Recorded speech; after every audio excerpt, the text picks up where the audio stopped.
آج کا بے شبہ بہت ہی انٹرسٹنگ ہے. وہ کہتے ہیں کہ جو نبوت کا جو مقصد ہے وہ گمراہی کو دور کرنا ہے، اور آج کل تو گمراہیاں بہت زیادہ ہیں، فتنوں کا زمانہ ہے، تو اس وقت تو نبوت کی بہت اشد ضرورت ہے. نیز یہ کہ جب شیطان قیامت تک رہے گا، اس کے فتنے اور اس کی گمراہیاں قیامت تک رہیں گی، تو پھر کامن سینس تو یہ ہے کہ پھر نبوت کو بھی قیامت تک رہنا چاہیے. تو کیا وجہ ہے کہ ہمارے نبی پاک صلی اللہ علیہ وسلم جو ہیں وہ خاتم النبیین ہیں، ان کے بعد کوئی نبی آنے والا نہیں، جبکہ ایک طبقہ کہتا ہے نہیں، یہ تو سلسلہ ختم ہو نہیں سکتا، کیونکہ جب شیطان قیامت تک ہے تو نبیوں بھی قیامت تک ہونے چاہیے. بقیہ ویڈیو دیکھنے سے پہلے ویڈیو کو لائک کریں، راہم ٹی وی چینل کو سبسکرائب کریں اور بیل آئیکن پر کلک کریں. شکریہ. اچھا شعبہ ہے، اور ظاہر ہے کہ سائنس میں یہ بات آتی ہے. پہلی بات یہ ہے کہ اس نبوت کا تعلق ضرورت سے نہیں ہے، حکمت سے ہے. اچھا، اللہ کی حکمت اور مشیت جہاں ظاہر ہوتی ہے وہاں نبوت آتی ہے. اللہ کی حکمت و مشیت ظاہر نہیں ہوتی نبوت نہیں آتی. ورنہ فطرت کے زمانے میں نبوت کیوں نہیں آئی؟ یعنی جس میں نبی نہیں آتے. حضرت عیسیٰ علیہ السلام سے لے کے رسول اللہ صلی اللہ علیہ وسلم تک 550 سال تک نبی نہیں آیا. کیا اس وقت نبی کی ضرورت نہیں تھی؟ سبحان اللہ. اس وقت شیطان زندہ نہیں تھا؟ تو پھر یہ تو اعتراض اللہ پہ چلا گیا کہ اللہ نے اس وقت کیوں نہیں بھیجا، وہ تو بہت ضرورت تھی، ایک نبی نہیں آیا.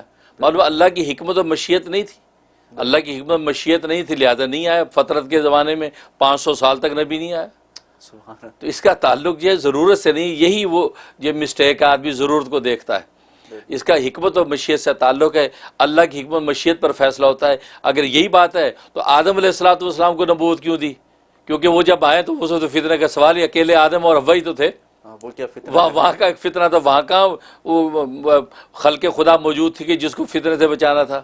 تو آدم کو نبوت کیوں دی؟ سبحان اللہ. وہاں تو بالکل ہی ضرورت نہیں تھی. معلوم ہے کہ اللہ کی حکمت و مشیت ہے، اور وہ کیونکہ حکیم ذات ہے، اس کی جو بڑی حکمت مصلحت ہیں اس تفصیل میں چلے گا تو آپ کے پروگرام جو اس کا متحمل نہیں ہے.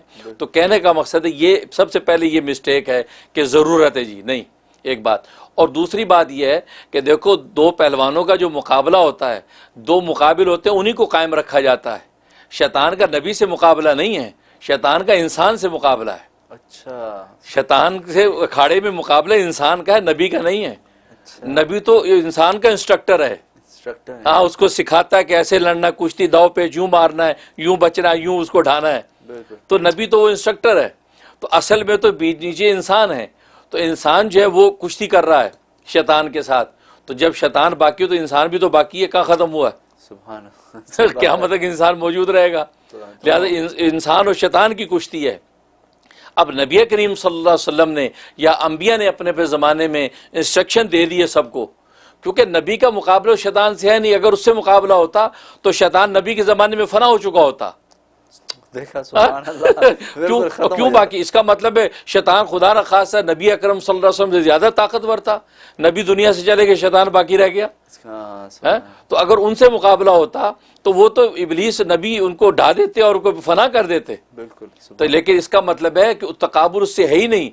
تقابل تو نبی کے متحد جو امتی ان سے تقابل اس کا ہے، اور نبی اپنے زمانے میں آ کے ان کو انسٹرکٹ کر گئے.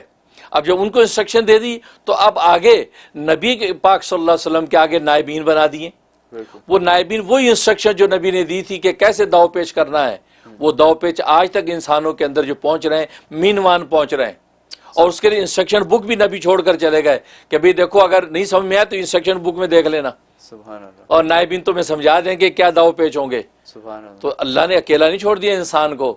اور نبی کو شیطان کی وجہ سے قیامت تک باقی رکھنا، یہ حقیقت میں تو نبی کی توہین ہے. نبی کی توہین ہے، یہ نبی کا اعزاز نہیں ہے. ہاں، اس لیے کہ کمال یہ ہوتا ہے کہ اگر آپ کو کوئی یہ دعویٰ کرے اور جی آئیے میرے ساتھ کشتی کیجئے یا مجھ سے مناظرہ کیجئے، وہ کہتا اچھا، اپنے شاگرد کو دیکھتا ہے، بیٹا اس سے مناظرہ کرو. کمال تو یہ ہے کہ شاگرد آپ نے ایسا تیار کر دیا ہے کہ وہی اس کی ایسی تیسی کر دے گا میدان میں، وہی اس کو ڈھا دے گا. شاگرد کو یہ داؤ پیچ آپ نے ایسے سکھا دیے ہیں کہ آپ کو خود اس کے ہاتھ میں ہاتھ ڈالنے کی ضرورت ہی نہیں ہے. تو نبی کی شان تو بہت اپر ہے. نبی نے اپنے چاہنے والوں کو، پیروکاروں کو ایسا تیار کر دیا ہے کہ ابو بکر آگے بڑھو، عمر آتا ہے تو شیطان بھاگ جاتا ہے، عثمان، علی، طلحہ، زبیر آئیے ہیں. پھر اس کے بعد ان کے آگے نائبین، تابعین، تبع تابعین، بزرگان دین، قیامت تک اولیاء کاملین یہ چلتے رہیں گے. تو یہ کمال تو نبی کا ظاہر ہو رہا ہے کہ نبی نے ایسے اپنے نائبین تیار کیے ہیں کہ آج ابلیس ان کا مقابلہ نہیں کر پاتا. سبحان اللہ. تو اس لیے یہ کہنا کہ شیطان کے مقابلے کے نبی کو قائم رکھا جائے تو یہ تو نبی کی آپ توہین کر رہے ہیں. اور پھر یہ ہے کہ یہی وجہ ہے کہ دجال کے قتل کے لیے نبی پاک صلی اللہ علیہ وسلم کو زندہ نہیں رکھا گیا، کیونکہ اس میں نبی کا اعزاز نہیں ہے کہ ایک قتل دجال کے لیے نبی کو زندہ رکھا جاتا. حالانکہ اصل مڑ بھیڑ دجال کی نبی پاک صلی اللہ علیہ وسلم سے ہونی تھی، لیکن نبی پاک صلی اللہ علیہ وسلم جو ہے کو اس لیے قائم نہیں رکھا گیا کہ نبی کا مقام بہت اونچا ہے. تبھی آپ نے دیکھا کسی مجرم کو جو ہے قتل کرنے کے لیے جلاد قتل کرتا ہے، بادشاہ قتل نہیں کرتا. بالکل. بادشاہ خود قتل کرے تو یہ تو بادشاہ کی اپنے کو اعزاز نہیں دیا. آپ نے اس کو شاہی شان و شوکت سے اٹھا کے تلوار لے کے ایک مجرم کے ناپاک خون سے اس کی تلوار کو آلودہ کیا. یہ کیا کمال کیا؟ کمال تو یہ کچھ آگے رکھے ہوئے اپنے جلاد کو حکم دیتا اور قتل کیا جاتا ہے.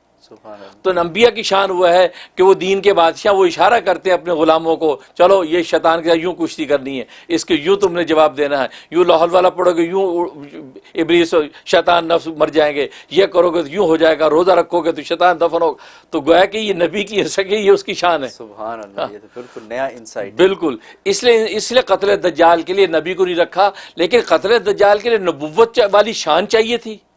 تو پہلے نبیوں میں سے ایک نبی کو سیو کر لیا، یعنی عیسیٰ علیہ الصلوۃ والسلام کو آسمانوں پہ قائم رکھا، اور ان کو جو ہے ان کی دعا کے نتیجے میں نبی کا معامل بنا کے قرب قیامت میں اتارا جائے گا، اور وہ قتل دجال کا جو ہے وہ ذمہ داری پوری کریں گے، جس میں نبی کا اعزاز ہے. نبی کی اس میں وہ توہین نہیں ہے، ان کا اعزاز ہے کہ ان کے نبی انبیاء کی جماعت میں سے ایک نبی جو ہے اس کو جو ہے محفوظ رکھ کے قتل کیا گیا.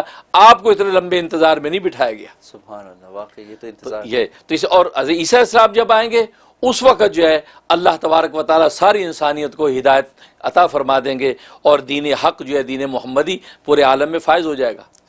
اور شیطان اس وقت گویا کہ اس کا قلقمہ ہو گیا، یعنی شیطان بالکل نیست و نابود ہو جائے گا. اس کے بعد پھر دوبارہ سے سارے احوال آزمائش کے کھڑے ہوں گے، کیونکہ یہ دنیا تو عالم آزمائش ہے. تو دارالامتحان میں اللہ اس طریقے سے یہ پروسیس چلاتے ہیں. تو یہ عین فطری اور حکمت کے تحت پروسیس ہے، اس لیے یہ خام خواہ ضرورت پر بحث نہیں ہے، یہ حکمت اور مشیت پر بحث ہے. سبحان اللہ. بہت ہی زبردست آپ نے نیا پرسپیکٹو دیا. ماشاء اللہ. الحمدللہ. ماشاء اللہ.